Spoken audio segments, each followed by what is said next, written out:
सो हमने after that कुछ किया नहीं, इग्नोर करते रहे and all of sudden bleeding होने लगी। सो किसी ने सजेस्ट किया डॉक्टर दीपक अग्रवाल के लिए। So by the grace of God हम यहाँ तक आए।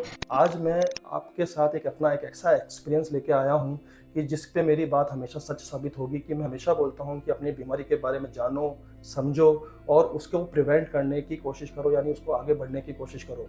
सोचिए किसी बीमारी को अवॉइड करने से क्या स्थिति हो सकती है।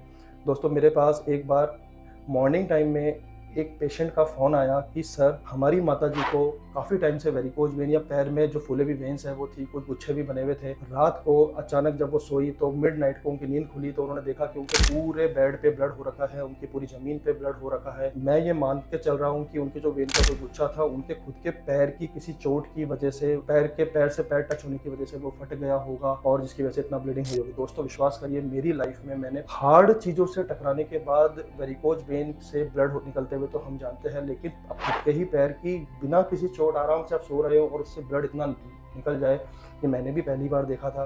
पर दोस्तों, उनके घर वालों ने मुझे यही बोला कि सर, इनको वेरिकोज वेन काफ़ी टाइम से है, स्टॉकिंग्स ये पहनते नहीं हैं, कुछ नहीं करते, अवॉइड कर रहे हैं, कुछ नहीं किया। लेकिन अब सोचिए, वो अगले दिन सुबह सुबह मेरे पास आए और मैंने फिर उनको अल्टीमेटली मेरे को पास और कोई ऑप्शन नहीं था कि मैं उनको किसी तरह की कोई ट्रायल्स पे डालूँ। मुझे उनको ऑपरेट करना पड़ा और आज की तारीख में मैं उनका अनुभव आपके साथ शेयर करना चाहूँगा, मिसेस आहूजा का। सो मैं आपको केवल ये बोलना चाहूँगा कि बीमारी के बारे में आप पहली बात तो जानिए और जान के भी उसको अवॉइड मत करिए। मेरी आपसे यही रिक्वेस्ट है।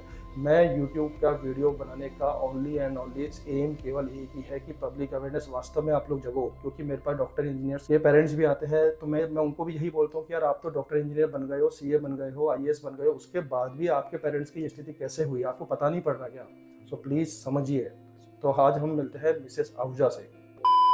आज हमारे साथ है आहूजा जी। इनको कुछ ऐसी प्रॉब्लम हुई, उसकी वजह से ये एक वीक पहले हमारे पास आए। आज ये अवेयरनेस वीडियो है कि मैं चाहता हूँ कि इनके थ्रू हम एक अवेयरनेस प्रोग्राम क्रिएट करें कि पेशेंट्स को क्या क्या दिक्कत हो रही है और वो किस तरह से अवॉइड कर रहे हैं। नमस्कार जी। नमस्ते सर। तो आप कहाँ के रहने वाले हैं? सर, मैं रायपुर पाली की रहने वाली हूँ, खुशी आहूजा। और ये आपके क्या लगते हैं? सर, ये मेरी मदर इन लॉ है। तो इनको क्या प्रॉब्लम हुई थी, मतलब, और इनको जो ये वेरिकोज वेन की जो प्रॉब्लम है, मतलब ये कब से चल रही थी? आप लोगों को इसके बारे में क्या पता था और अभी तक अपन ने इसके बारे में क्या किया? एक्चुअली हमको इसके बारे में कुछ भी नॉलेज नहीं था। एज एवरी पर्सन, सब पेशेंट जो इग्नोरेंट होते हैं, हम भी इग्नोरेंट थे। हमको लगा सिर्फ ये स्किन पे मार्क्स है और हमने इसके अकॉर्डिंग स्किन डॉक्टर को भी कंसल्ट किया। उन्होंने ऑइंटमेंट और ये दे के हमको रिलीज़ कर दिया, बट उससे ऑब्वियसली कुछ फ़र्क पड़ने वाला नहीं था बिकॉज प्रॉब्लम तो कुछ और ही थी।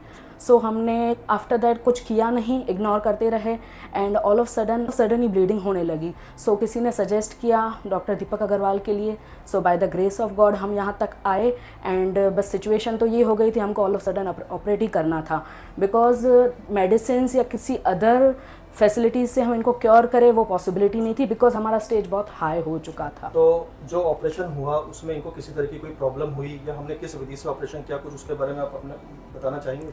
एक्चुअली ऑपरेट बहुत ही इजी हुआ, बहुत ही रिलैक्सेबल था।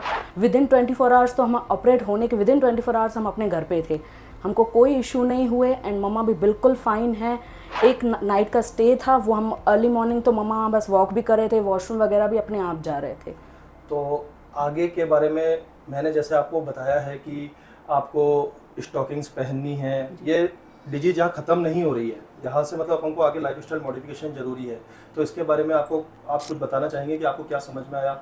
एक्चुअली मैंने ये ऑब्ज़र्व किया है दैट जो हम पहले इग्नोरेंट रहे, हमने जो केयरलेस हम रहे हैं, वो हमको नहीं करना है। अब इसकी केयर ही सोल्यूशन है एंड वो जो कहते हैं precaution is better than cure. अगर हम पहले प्रिवेंशन लेते, पहले प्रिकॉशन लेते तो मे भी हम स्टेज पर न भी पहुंचते, ऑपरेट करने की भी नीड ना होती। तो सबसे यही है, सजेशन है मेरा या मेरी रिक्वेस्ट है अपने डियर वंस के लिए, हम इतना तो कर सकते हैं दैट थोड़े अवेयर रहें, ज़्यादा कुछ नहीं करना है। अगर हम अवेयर रहेंगे तो इस स्टेज पर मे भी वो ना पहुँचे। मैं दोस्तों आपको यही बताना चाहूँगा कि अगर आप वेरिकोज वेन यानी क्रोनिक वीनस इनसफिशिएंसी के पेशेंट्स हैं तो आप स्टेज 1 और स्टेज 2 पे अगर आप आ जाते हैं तो बिलीव मी, हम आपका ऑपरेशन रिकमेंडेशन देते ही नहीं है। हम आपको वैसे ही लाइफस्टाइल मॉडिफिकेशन के थ्रू ही मैनेज कर सकते हैं। किसी तरह की आयुर्वेदिक, एलोपैथिक, होम्योपैथिक में इसकी मेडिसिन नहीं है।